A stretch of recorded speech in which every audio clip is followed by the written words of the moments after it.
Hello everyone, welcome back to FC. Hopefully you are good and well.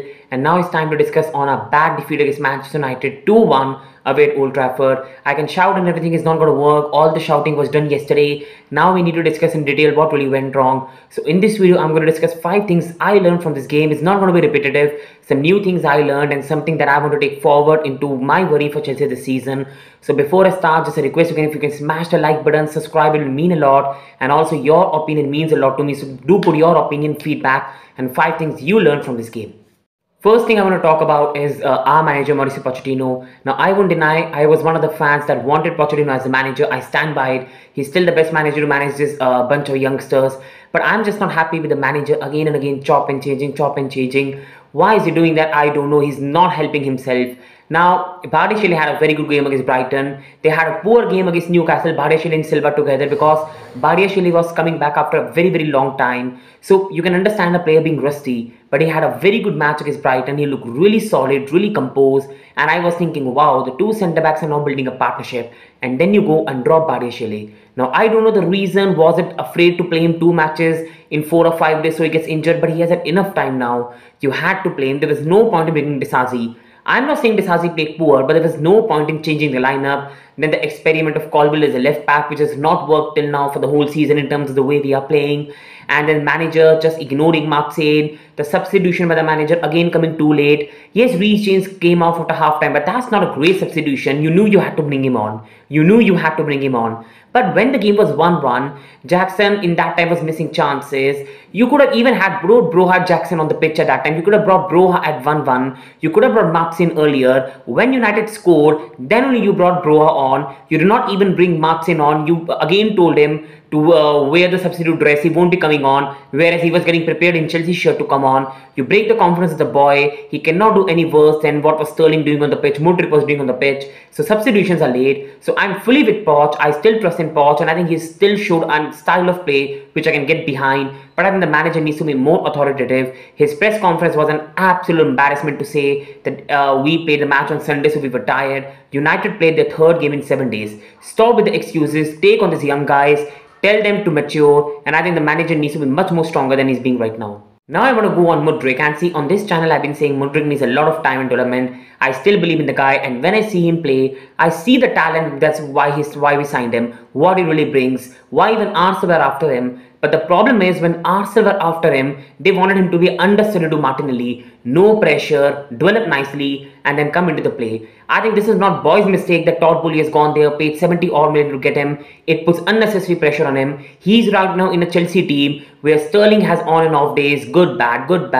Then you've got Jackson, who's a very young player, Palmer, who's a very young player, and every player who doesn't play will be questioned. So you don't have an experienced head who gets you away with the performances, so you can learn on the job. Mudryk straight away has to perform well. He has the pressure of all the rivals, all the fans, and he has just come from a Ukrainian Premier League. He's not an experienced player. He's no way in shape an experienced player. He's a very good player when he's on the ball. He dribbles well. He carries the ball well. And I know a lot of people yesterday were saying that Mudryk was very sparky in his performance. When he had the ball, there was a spark. Yes, there was a spark. But what's the end product? Like when he gets into the box, he cannot hit it on the shot on target. His passing is poor. His final decision making is poor. And that's what frustrates me. But these are the traits that players learn with development, with time. He has to play more matches. He has to take more bad performances and learn from that to come back. But he's playing at a club like Chelsea where there's pressure from millions of fans. There's pressure to win every game. And he's not just helping his development. This is why you needed to go with some experienced players.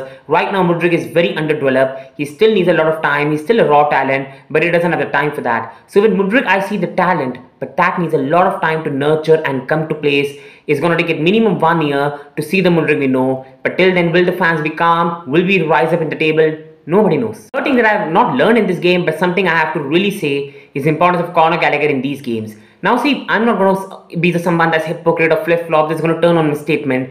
I was very clear in my last one as well that Conor Gallagher is still not really creative. So when you play some sides where you have to be dominant, you might go with Nkunku, you might even go with Jackson, you might even go with Palmer or Sterling. You can be more attacking in those games. Nkunku in number 10, Palmer at right, Sterling at left, and Jackson up top. Because when you play teams like Sheffield, Luton, even I will say Wolves, teams in the bottom half or teams who play good football like Burnley. I think you can do that. But when you are playing a side like Manchester United with physical players like Amrabat, McTominay, a team that cannot build up very well, when you play teams like Manchester City where Rodri, you have to have a player that's going to make him play out of his game. And then when you play Liverpool, who are going to underestimate us, dominate all the possession, you need a player like Conor Gallagher that's going to be like two players on the pitch. He's going to press opposition from the front, don't allow them to play from the back, and then he's going to help Enzo and Caicedo in the back. Yesterday, Enzo and Caicedo both were abysmal, especially Caicedo, but even Enzo was not good. Both of them got bullied by McTominay, Amrabat and Bruno Fernandes. They were ran rings around them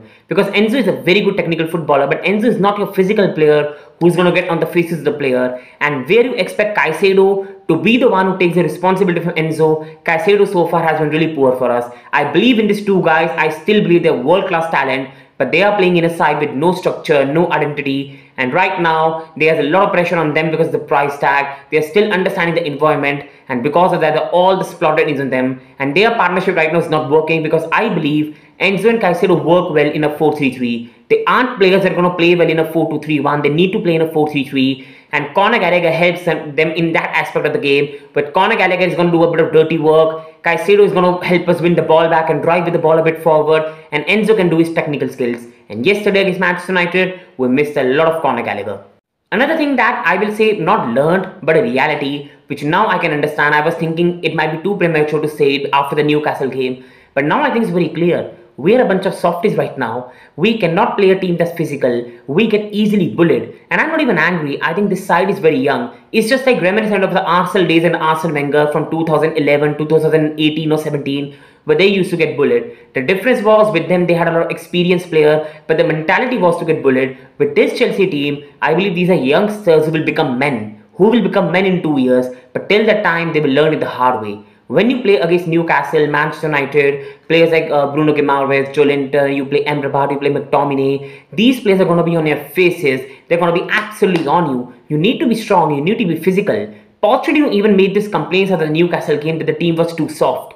And that's the problem with us. We are a very nice team to play against. We are very easy to play against. We used to have players like Macaulay, Lampard, AC, and now I don't want to go back to the previous era, but we used to be physical and solid. We used to bully teams. We did not used to get bullied. Now we have so many young players who are learning it the hard way. How it's tough to play at a cold night in Manchester, cold night in St. James Park. They're learning it the hard way. They won't become men straight away. They need this season to become men. Next season, Colville is going to be more stronger. Mudryk is going to be more stronger. Enzo is going to be stronger. Caicedo is going to be stronger. So I believe in the project. But how much time are we going to allow that to develop? And how much more bad finishes in the table the owners and the fans are going to be able to take and be patient with? That's the biggest question. And now the last thing, and this is not a thing learned, but a bit of message for the fans, is I think, see, I'm not being negative with the way I lost. I'm still very positive for the season. Earlier in the season, when Nkunku was fit, Lavia was fit, I thought we can finish in the top 6, but I was wrong. Maybe premature, maybe because I still have a Chelsea-like ambition in my heart, but I think I was wrong. I should have been more mature. I should have been more like understanding that it's not going to happen straight away. And I got it wrong, and I think fans need to accept that we all got it wrong. The problem is, it's not going to be a quick fix.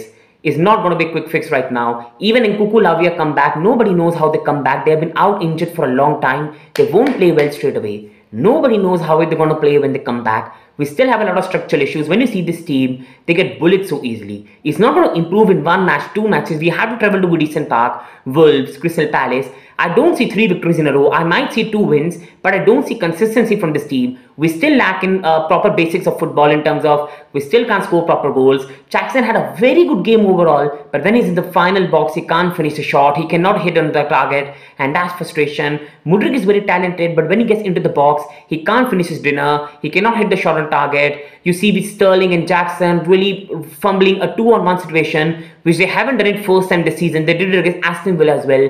And then you go on to the defense, which you see their strong point is now very weak because we have no structure right now. With Thiago Silva right now at the back, I think he cannot play high pressing football. But the partners around Silva are not helping him. Chalobah has been frozen out. Even when he comes back, he's going to be sold. You see with Badiashile, the manager is right now not really playing him much. Martin has been isolated.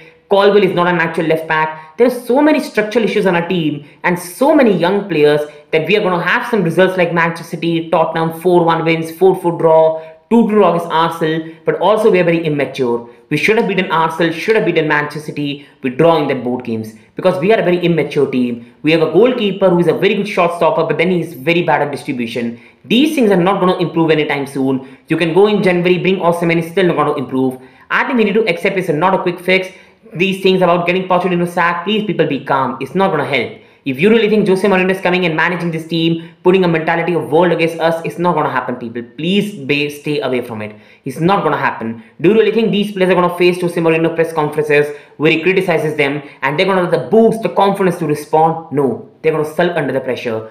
Jose Mourinho is not going to make Nicolas Jackson one of the best strikers in the world in one day, but he could make him in 1-2 years. So I think it's not going to improve anytime soon. You bring Mourinho, you bring Conte. With Poch, I see the idea. Poch is really good with the young players. So just be calm and give it time. With me, with the ownership now, I still really doubt them. What's their idea? But if the ownership really wants to build a young project, then you better back Pochettino. With this ownership, they've already sacked Graham Potter, they've sacked Bruno Salter, Thomas Tuchel, not sacked Salter, sorry.